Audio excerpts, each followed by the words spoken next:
When the holidays start to feel a bit repetitive, reach for a Sprite Winter Spiced Cranberry and put your twist on tradition.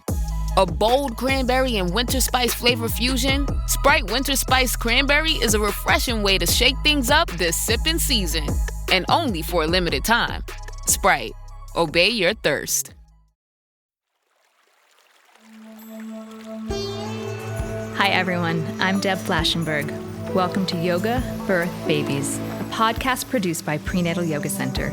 We will be diving into everything prenatal yoga, birth, and baby related, hoping to inspire, educate, and empower you through your journey into motherhood. Thank you for listening. Hi, I'm Deb Flashenberg. I'm the host of Yoga Birth Babies. And today we're going to talk about hyperemesis gravidarum. I'm going to call it HG throughout our conversation. In my 23 years working with the pregnant population, I've had a handful of students that expressed they've had this, and I usually don't see them until after it. But recently, I had one student that really shared about her experience. So, Joan, if you're listening, this is for you. Thank you for inspiring me to go deeper into this situation. So, for those that have HG, it can be incredibly debilitating. So I wanted to reach out to an expert in the field who can, research tells us about it, how common it is. But one thing I noticed when I did my research on this is that it's not always embraced or even recognized by the medical community. And that can leave someone experiencing HG feeling really isolated and invalidated. So I reached out to Dr. Marlena, sorry about that, Marlena. I'm not great with reading. Dr. Marlena Fejzo. Let me tell you a little bit about Marlena. She is a women's health scientist who has published peer-reviewed articles on many diseases of women, including fibroids, and discovered the first gene of uterine fibroids, nausea and vomiting of pregnancy, and hyperemesis gravidarum. Marlene is research director and board member of the HER Foundation, and Marlena is the 2024 Time Woman of the Year and Time 100 Health Honoree.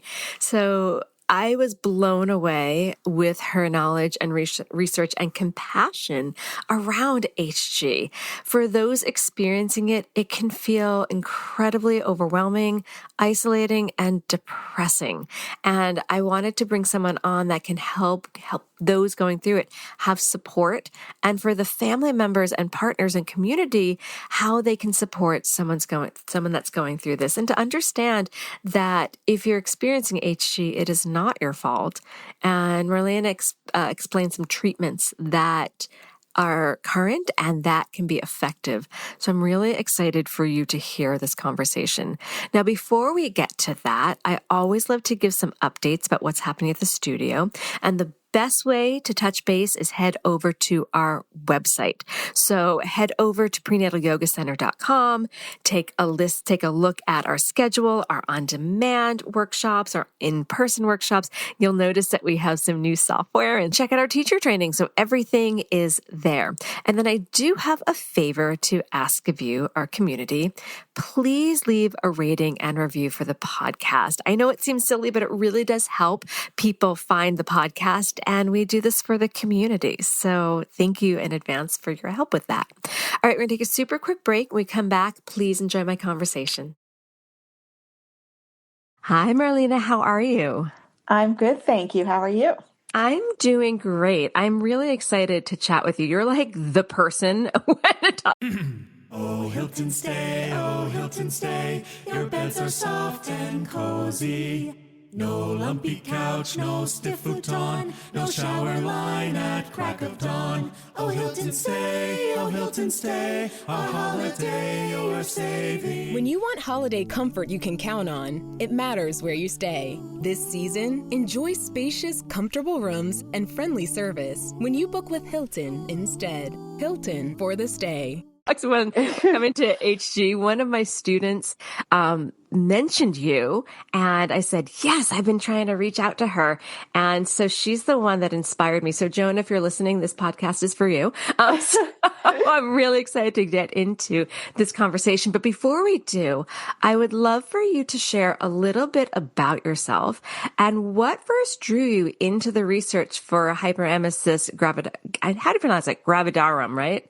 I always just say HG. Okay. That's good. Yeah, you can call it HG. It's a lot easier. I have a PhD in genetics from Harvard, and I was always interested in women's health. So I did my PhD in uterine fibroid tumors or leiomyomas.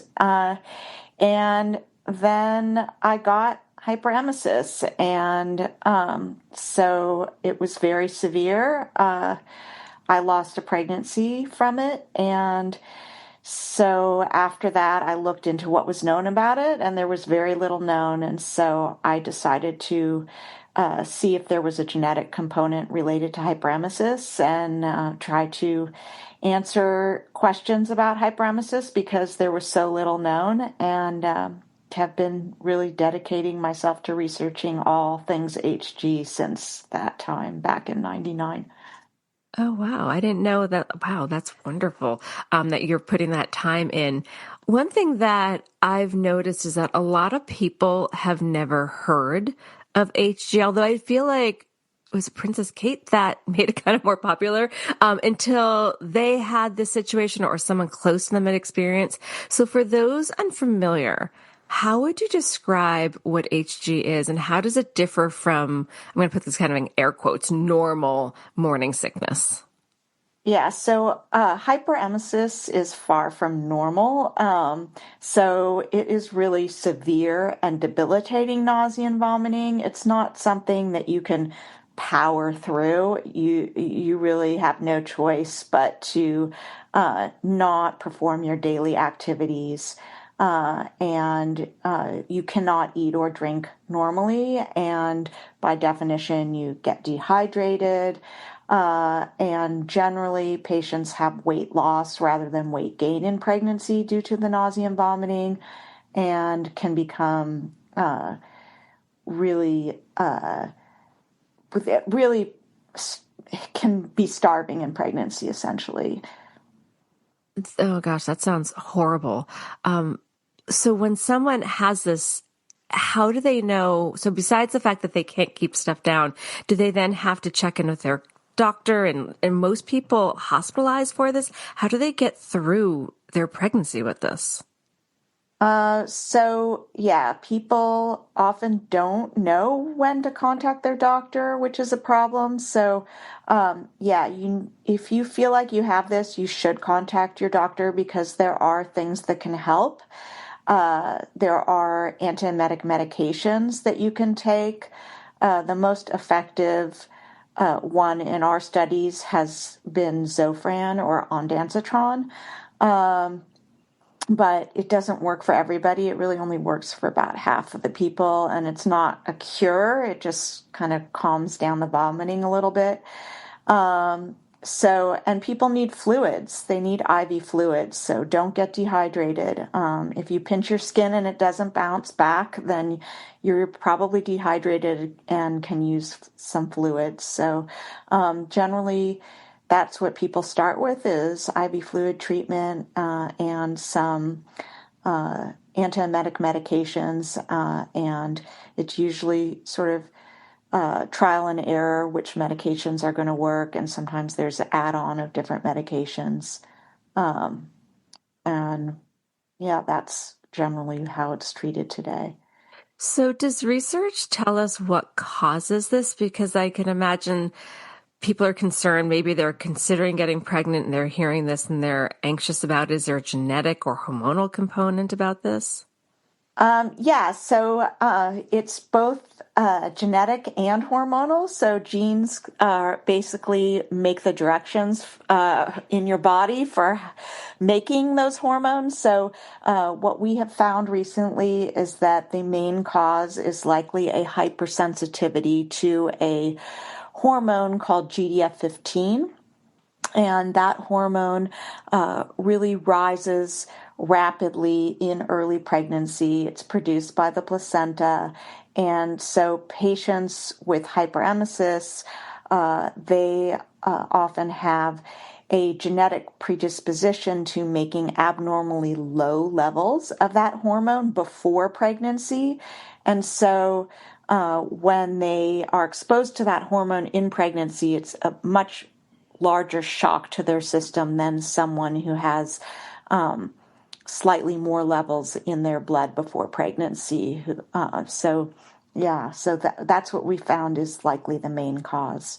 So if someone has this, is there any before, like they maybe get their, I don't know if this is possible, can they get their hormone levels checked ahead of time to see if they might be more susceptible to HG, or is it something that we don't know until it happens? So there is not a test available yet, no commercially available test for GDF-15 levels for hyperemesis. There are for, so basically GDF-15 is a stress response hormone. And so anytime your body is under any kind of physical stress, it will produce GDF-15. And so that's why you kind of feel nauseous or have a loss of appetite, when you are in great pain or when you are sick with a virus. And so we think that you will be able to test for this, but there isn't something available yet, but there is a test available for mitochondrial disorders. So, what are those? What are mitochondrial? I didn't even say it correct. Mitochondrial disorders. Yeah, so there are. I guess there are diseases of your mitochondria. So basically, like I said, it's a stress response hormone. So any disease that you might have, you might produce higher levels of this with any kind of chronic disease because it's putting your body under stress. And one of those is when people have different mitochondrial diseases and mitochondrial dysfunction, which is basically the energy organelles of the cells. This is going into too much scientific detail for your viewers, but or listeners. But there is a test at the Mayo Clinic because those they've noted that those people who have those disorders have high levels of GDF-15 due to that mitochondrial stress, and so that's a way that they can rule in and whether you have a mitochondrial disorder or not, but it's not available for hyperemesis yet. Oh, wow. All right. So there's really no way someone can know that they might end up having HG until they're probably in the throes of it, I'm guessing. Not yet. I mean, there's greater risk factors for it if you have a family history or if you have a previous pregnancy affected by HG, then you're more likely to have it, significantly more likely to have it. But yeah, there is. But it's not definite. So like one person, you can have it for one pregnancy and not the another, or vice versa. Like you're fine in your first and second, you're really sick. I mean, it can happen, but that's more rare than common. So our latest paper, we found an 86% recurrence rate. So chances, if you had it once, you're going to have it again to some degree. But there is a lucky 14% or so that might not have it again in the next pregnancy. That I would have to imagine. If I experienced that in one pregnancy, and I'm just thinking about the students I've known that have trudged through it, it would be challenging to wrap my mind around going through that again. I don't know if you've ever spoken to done a study on this of folks that have had this and how they get themselves ready for another pregnancy. Yeah, I mean, it is an issue, and people decide to complete their family other ways, like adoption or surrogacy. They don't often don't want to or have a great fear of getting pregnant again. Yeah. If you do want to get pregnant again, I definitely suggest going to the Her Foundation, hyperemesis.org, and they have a lot of resources. They also have lists that people have input their doctors that are what we call HG friendly, or that understand and know about how to treat HG. So I suggest looking at those to see if there's one in whatever location you are residing in, so that you have someone on board who's well-versed in how to treat HG. And yeah, I think it's important to be prepared for the fact that you may have it again. We are initiating a study on a way to prevent HG. I have an ongoing study looking at people who are trying to raise the levels of the hormone before pregnancy so that they can desensitize themselves or get used to it, kind of like what you do with allergies. Mm-hmm. I don't have the results of it yet, but it looks like a promising approach for preventing a recurrence of HG in subsequent pregnancies. That would be wonderful for those that have suffered and still want to have, there are other options. I love that you did share that with growing a family, but if they want to carry their own baby, it's nice to know that there's potentially something that could help them. Yeah, we're on the cusp of having a way to hopefully prevent it. So, how common is HG? So that's a great question. It's really hard to say because there isn't really a great way of screening people. People aren't really screened early in pregnancy, and the peak is around 8 weeks, and that's often before a patient has even seen their OB. So we think it's really underreported. Mm-hmm. It's more recent studies say probably more than 2% of people are hospitalized from it. But then there are studies, for example, of just what they call severe nausea and vomiting in pregnancy accompanied by weight loss, or nausea and vomiting that lasts more than 6 months of pregnancy. And that occurs in about 14% of people.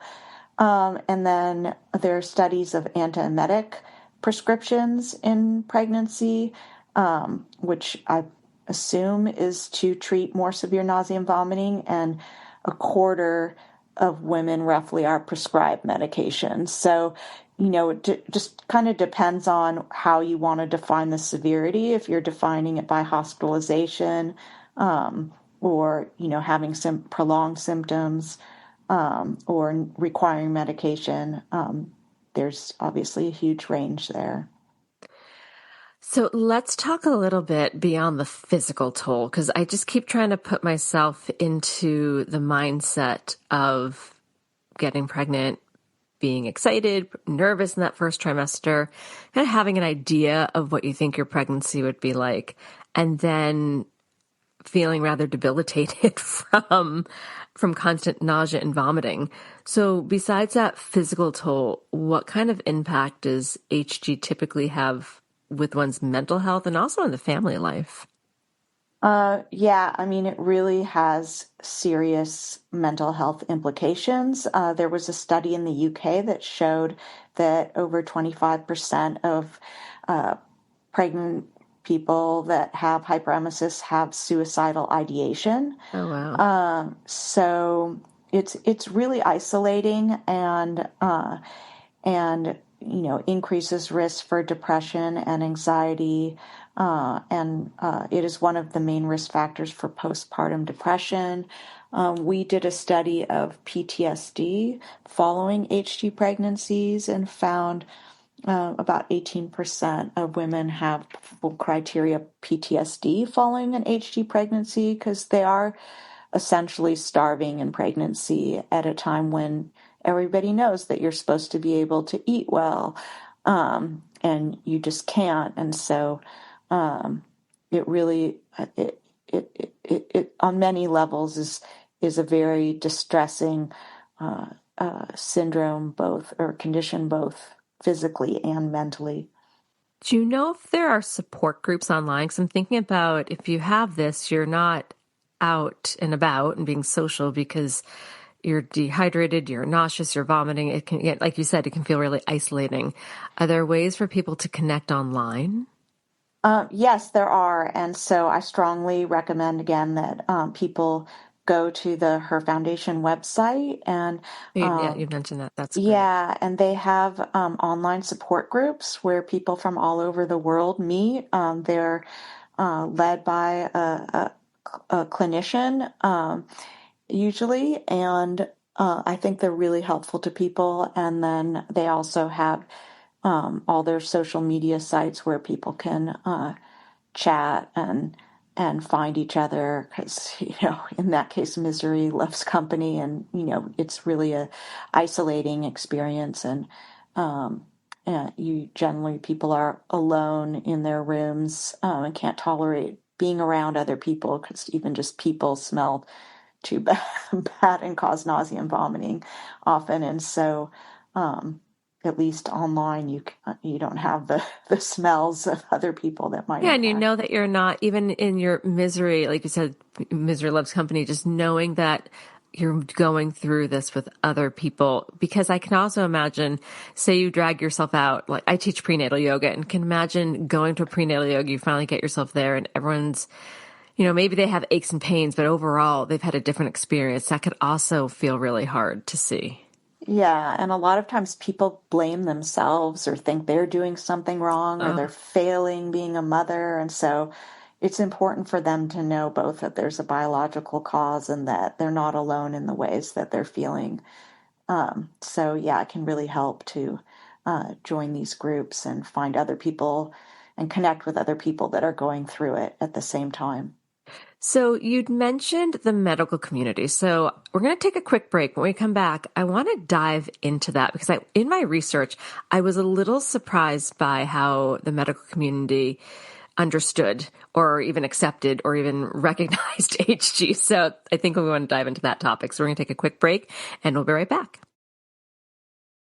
Okay, we are back. So I have a bit of a three-part question. I'll try not to just shoot everything at you. I'll go slowly. So you had mentioned the medical. In Walmart's Huluville, time was ticking away. Only a few nights left till the big holiday. But last-minute gifters had no need to worry. Walmart Express Delivery got their gifts in a hurry. From Nintendo to Nespresso and Lego flowers, they could check off their lists in as fast as an hour. All of Huluville, East, West, South, and North, could order gifts up until 5 p.m. on December 24th. So this holiday, just do as the Who's do. With gift delivery this fast, they all gasped. From Walmart, who knew? Subject to availability, terms and fees apply. The McDonald's Snack Wrap is back. You brought it back. Ranch Snack Wrap. Spicy Snack Wrap. You broke the internet. For a snack. Snack Wrap is back. Ba-da-ba-ba-ba. Community earlier. So historically, from what I did some research, it seemed like HG hasn't always been taken seriously in the medical settings. And correct me if I'm wrong. So this is the three parts. Why do you think that is? What's changing now? And is there one thing you wish every healthcare provider understood about HG? And if so, what would it be? Okay, so yeah, there's several reasons for why I think that is. One is that when you don't know what causes something, especially for some reason with this misogynistic theories that go around women that are pregnant, being hysterical, these theories get perpetuated about women with hyperemesis just wanting attention, or being in the 50s, they used to think it was because they were ashamed of showing that they had sex, or like crazy theories like that, that really have gotten perpetuated over the years, and even medical professors are teaching their medical students this. Even recently, I got a recording of a female medical professor teaching her medical students that when patients are hospitalized with HG, it's usually because there's something going on at home, or they just don't want to get better. This is recent? You said this was recent? Yes. So, so a whole new set of young doctors has been taught this recently. And so, yeah, those misogynists. It's very invalidating to somebody going through this. Yeah, How it horrible. really is. But unfortunately, it continues. And in addition to that, I think there are several other reasons. One is the thalidomide disaster, which was in the 1950s, where people were given thalidomide to treat hyperemesis, and the babies were born with severe limb deformities. And so that caused all pharma to stop working on medications to treat HG, and doctors stopped prescribing, and patients got scared of taking medication. And so that kind of stopped research in the area into what the real cause was, or what the biology was behind it. And so, led to this perpetuation of these misogynistic theories that I was just telling you about. And then another reason is that it was believed to be self-limited. So people think, it starts and, it's just a few weeks in pregnancy and then you're fine. So it's not really something to take seriously, but now we know that that's not true. That there are these long-term outcomes, both for the mother and for the baby and even child. So it's really not self-limited, and the baby is not getting everything it needs from the mother necessarily in HG pregnancies. And so we do need to take it seriously. And then another reason I think is that because it peaks in early pregnancy, oftentimes the doctors that are seeing HG patients are not OBGYNs, they're emergency room doctors. And so I think that a lot of OBs, they don't necessarily see it in their patients. They'll see them when they're not at their peak anymore. And so they don't really understand how bad it is for the patient. So yeah, those are some reasons. What is changing now? I think the research has shown there is a biological cause, so I hope that will put an end to this misogynistic nonsense that has been spread throughout generations of in medical schools and beyond for the next generation of doctors. There are also now, because we can link electronic health records of the child to the mother's pregnancy, I keep seeing these papers coming out, new research studies where they are finding adverse outcomes in the children that were exposed to hyperemesis in utero. So, can you go more into that? What are you seeing? We've seen that even children at age 10, they have smaller brains on average if they're exposed in utero to hyperemesis than people who are not. They have that is associated with increased risk of neurodevelopmental delay, autism spectrum disorder. There other disorders like ADHD are more common, anxiety, depression, and social problems, other developmental disorders. They've even seen increased risk for children exposed in utero to HG for having childhood cancers, for having respiratory disorders, asthma and bronchitis and pneumonia, cardiac anomalies, and even just childhood emergency room visits. Oh, wow. I was not expecting that. Yeah. I mean, Gosh. it's actually not that surprising because, like I said, these women are starving in pregnancy, and I mean, how long have we known that you need to eat well and take your vitamins in pregnancy if you're not getting all your vitamins from your food? And women with hyperemesis, they're not able to swallow prenatal vitamins, and they're not able to eat normally, so they are getting deficient in vitamins that are going to affect the development. The baby may be born with 10 fingers and 10 toes, but there is increased risk for these adverse outcomes. And I don't want to scare women that are going through this. Um, I don't want to add to their burden, but this is really important for their doctors to know to take this seriously and for them to get help. Well, that kind of goes to the final part of if there's one thing you wish every healthcare provider understood, what would it be?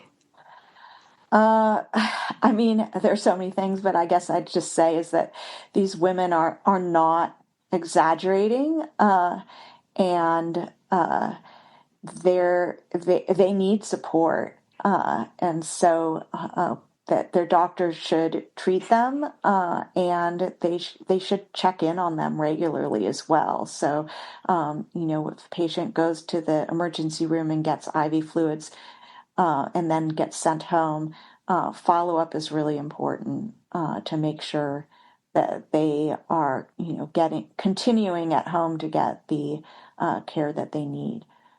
So I might be totally out of left field, just be like, no, that is not possible. But so besides the IV fluids for the dehydration, is there any, and I know they can't tolerate anything in their stomach, is there any like IV vitamins or anything to help support the growing baby as well as keep the parent nourished? So there are IV vitamins. Yes. I'm like, how are we getting these babies some vitamins? Okay, good to know. Yeah. So you can get vitamins through IV. You can get home health care if you're not able to get them. Regularly, you're really not able to eat. Then there's home health care where they can insert a PICC line, and you can get nutrients through intravenously regularly. And there also are ways other than swallowing a pill to get medication in. For example, there's a pump that you can get put in your, that can be like go into your thigh, into the fat in your thigh, or through the IV as well, IV piggyback. You can get medications put in. So yeah, there are definitely other ways to get the care that you need that are somewhat aggressive, but they're really important. But that also requires the kind of circling back to the healthcare provider taking this seriously, that they're seeing the need for this and offering that support. So those sound like, treatments. And you mentioned there's some anti-nausea pills. Are there other treatments available, or is that kind of where it stops? So there's anti-nausea medication. Usually, like I said, ondansetron is generally been self-reported to be the most effective in my studies. But there are other antiemetics that also work for some people and not for others. So it's kind of trial and error that people should go through with their doctor. The Her Foundation also has an excellent algorithm for doctors that I recommend people print out and share with their doctor that has more details than the obstetric and gynecology guidelines in how to go about, trial and error with these different medications and weaning and different things to watch out for, like ondansetron can be constipating, so you might need to take it with a bowel softener, things like that. So if someone is feeling dismissed or unsupported from their care provider, what are the best ways they can advocate for themselves to really be seen that this is an issue for them? I think, again, I'm going to go to the Her Foundation. I'd recommend changing your provider. Definitely. Yeah. If you're feeling dismissed, that's never good. Yeah. So try to find an HG friendly provider. And if that's not possible, I would go there and print out the resources for them and from the Her Foundation. They have information for providers, and I think a lot of them are not aware of that information that's available. And so you can, there's a scoring tool as well. It's called the Help Score that was developed by the director of the foundation. And that tool has questions on it that can kind of alert the provider to how severe you are and also give you a tool to assess whether your medications are working by whether that score improves when you've started a medication or not. So I definitely recommend using that and the algorithm and bringing that in with you to your doctor's visits to kind of educate them. Also suggest, telling them about the latest research that, now we know that the main cause is this hypersensitivity to this hormone, because I've noticed even recently, when I go to these meetings that almost every time an OB will come up to me and they still think that what their teachings were that it was either the pregnancy hormone HCG that caused it, or that it was psychological, or the patient wanted attention. They still believe those theories that really haven't been proven because that was what they were taught. And so educating your providers who they're really busy. They don't have time to stay updated always on the latest information. So let them know that this discovery has been made and that this is the cause. And there are trials now in progress, not in the U.S. unfortunately yet, but there's a trial for a drug that that is targeting this pathway that hopefully eventually will come to the U.S. So there will be hopefully better treatments available. But yeah, that's what I recommend. That is great. So what role can partners and family and community play in supporting someone with HG? Because as we talked about, they probably feel incredibly isolated, and maybe just their outlook on what pregnancy is not what they thought it would be. Yeah, so I definitely recommend checking in as much as possible, and also supporting patients with HG with their immediate urgent need for a certain type of food. So unlike pregnancy cravings for people with normal morning sickness, patients with HG, it's not that they'll have like cravings, it's that they may have one type of food that they think they may be able to tolerate, but that feeling may only last for like 30 minutes. So if they ask them, and if they tell you that they might be able to tolerate something, rush out immediately and get that for them so they can get that in before that feeling goes away. And that way they can at least get something into them. I also definitely recommend having a friend or partner or family member attend the doctor's visits with the patient, because when you're nauseous, oftentimes you just don't feel like talking. If you're feeling like you're about to throw up, it's hard to talk. And so the doctor may just think you're depressed and not understand that you're nauseous, and that's why you don't feel like talking.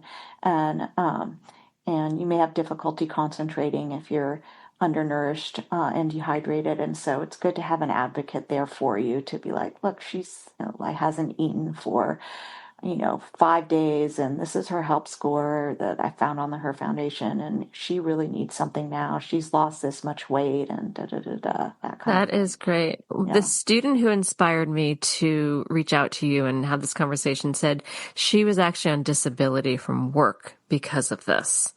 And eventually things shifted and she went back, but I'm just putting that out there for listeners that may be something. If you're not able to attend your job, if you're working there, you can get disability. I don't know the steps for it, but Because I can imagine if you're not getting out of bed, you're not going to work for most people. So I just wanted to share that.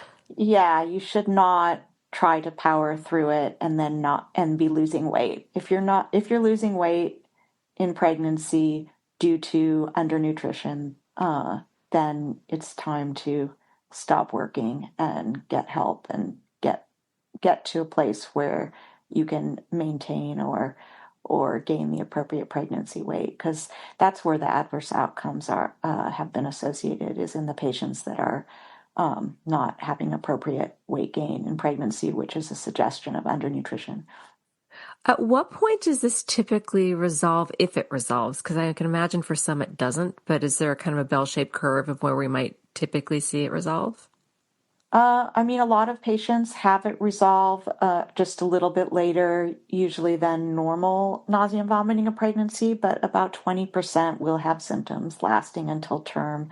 And there are some patients where it kind of gets a little better mid-pregnancy, but then can come back a little bit again at the end of pregnancy, but or more towards the last term, but usually not as bad as that first trimester.